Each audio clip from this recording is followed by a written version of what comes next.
Fala aí, turma, tudo bem? A gente chega para falar desse empate amargo na Arena Castelão entre Fortaleza e Internacional.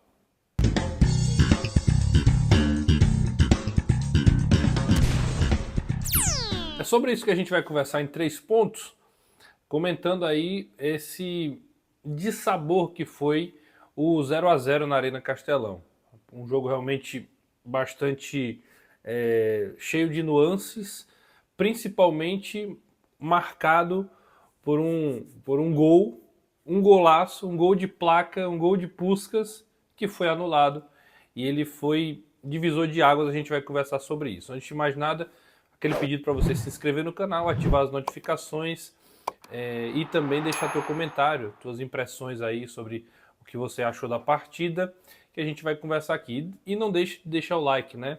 Por favor, nós estamos rumo aí aos 10 mil inscritos no canal e é sempre bom ter a sua participação aqui também, tá? Vamos nessa. A gente vai conversar em 3 pontos sobre esse empate. Fortaleza faz 5 pontos em 3 jogos. Se a gente olhar por esse prisma, não é um começo de campeonato brasileiro ruim do Fortaleza. Pelo contrário, o Fortaleza começa pontuando ali numa média muito boa. Se eu não me engano, está na 7ª colocação ao final dessa rodada, o que é uma posição também muito favorável. Então, nesse aspecto, nenhum problema. Mas havia um questionamento sobre o desempenho do Fortaleza. E o primeiro ponto é que o gol do Moisés ali por cerca de 8 minutos do segundo tempo, ele é um divisor de águas na partida. Por que ele é um divisor de águas? Porque antes disso, Fortaleza fazia um bom jogo. E fazia mesmo. Fazia um bom jogo, atacava o Internacional. No primeiro tempo tinha feito 8 finalizações a gol. Na direção do gol teve algumas perigosas, teve o chute do Caleb, o chute do Moisés, finalizações, a cabeçada do Davi Luiz, tanto na bola parada como na construção de jogadas. Eu elogiei o Caleb durante a transmissão, e aí já vi gente criticando, não, o Caleb não jogou isso tudo. O Caleb para mim foi muito importante na articulação de jogadas. Ele participou de maneira mais efetiva das jogadas perigosas. Se eu não estiver enganado, das 4 primeiras ele participa das 3, ele participa de 3, então assim, é um jogador que foi mais efetivo. E é óbvio que eu não estou comparando o Caleb com, ah, o, de maneira aleatória. Eu estou comparando o Caleb com os últimos jogos que ele vinha fazendo. O Caleb foi um jogador que mais caiu de produção nesse time do Fortaleza. Então, comparando a esse Caleb, acho que ele elevou o seu nível, ele foi melhor na partida. E isso é um ponto importante. E o Fortaleza aproveitou uma situação do Internacional de vir com jogadores poupados, de vir com jogadores diferentes ali no meio de campo, e teve a condição, até pela estrutura que o Vojvoda montou com Rossetto, Sacha e Caleb, de ter um time mais ofensivo. E ele já tinha armado o time dessa forma em outros momentos e não tinha conseguido ser prático, não tinha conseguido ser efetivo. E acho que o Fortaleza foi. Teve velocidade, teve paciência para criar a jogada, não era um time afobado. Às vezes o torcedor até reclamava ali, em certo momento, de que o time deveria acelerar um pouco mais, mas acho que o ritmo que o Fortaleza emplacou no primeiro tempo foi um ritmo ok, foi um ritmo positivo, né? Então, eu acho que foi um primeiro tempo muito bom e o Fortaleza começa o segundo tempo também da mesma forma, faz o gol, né? E daí para frente começa um outro jogo. Fortaleza para a produção. Parece que o gol anulado foi um baque para o Fortaleza. E daí para frente, nenhum chute a gol, nem as mudanças que aconteceram não foram favoráveis. Foi um time muito mais, de novo, burocrático. O Internacional cresceu no jogo e aí se transformou em outra partida. Por isso que o gol é um marco. Até o gol, o Fortaleza jogou bem. Depois do gol, ele cai vertiginosamente de produção. Evoluiu, é fato, mas preocupa porque acabou dando sorte porque o Inter não estava nos seus melhores dias em termos de finalizações. Esse é o primeiro ponto. O segundo ponto, eu quero falar de um jogador específico. Já falei do Caleb no primeiro, mas dentro de um contexto onde a coletividade do Fortaleza foi muito positiva, mas quero falar de Gustavo Mancha. O Mancha foi muito bem. Ele foi titular contra o Colo-Colo, já tinha crescido de produção, já tinha feito um jogo muito favorável lá no Chile, mas no jogo contra o Inter ele não fez só uma boa partida, como ele foi um dos principais jogadores. Tanto na armação, é dele, por exemplo, o lançamento para o Pikachu fazer o cruzamento que acabou culminando ali na finalização do Moisés. A primeira cabeçada do Davidson, depois do Moisés.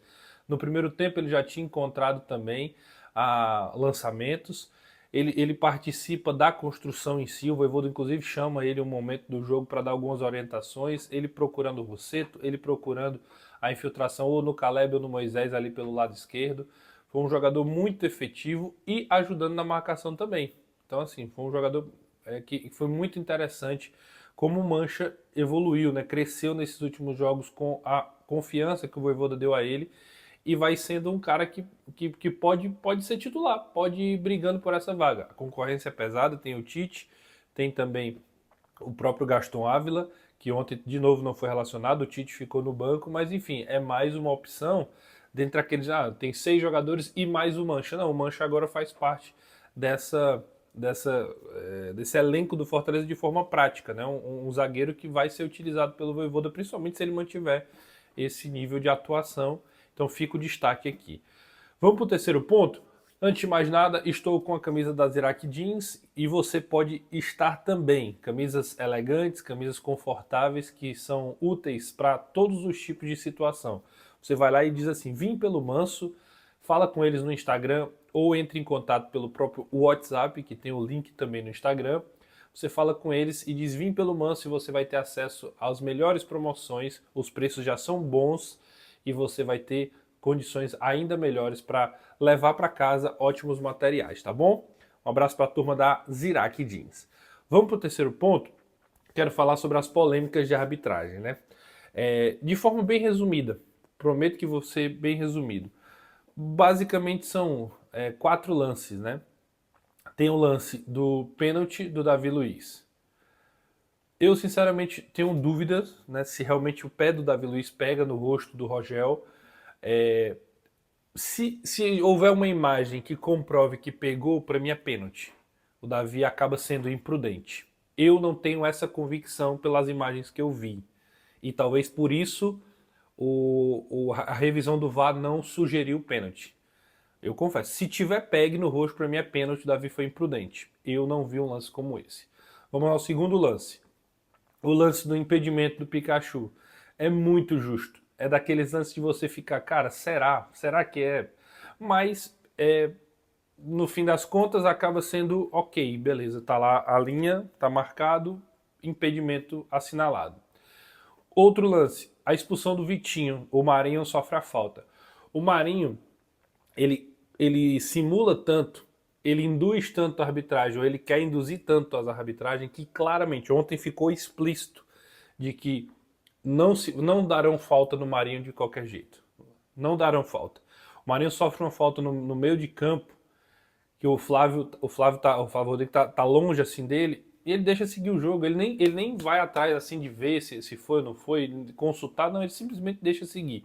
Por quê? Porque o Marinho tem tido essa imagem desgastada com a arbitragem.